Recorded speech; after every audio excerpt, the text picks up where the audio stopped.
मोर ना पूर्णचंद्र पटेल ग्राम खंडकोटा 35तम धनुयात्रा महोत्सवर आज शेष दिन। यही शेष दिन में नाही नथिबा लोक समागम होइथिले।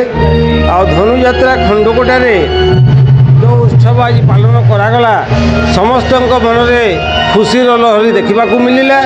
माँ मौसी मैंने ए दुकान से दुकान को जाई जिनपतर किणवारे व्यस्तता थिले। मुझे चाहिए आगुरी भी मु शुभ दिन कही समस्त माँ भौणी मानू नेउता भी देती जहा हो से नेउता रखी आज खंडकोटा धनुयात्रा समस्ते पहुँची आनंदर सहित शेष दिन उपभोग कर समस्त को धन्यवाद अर्पण कर। नमस्कार।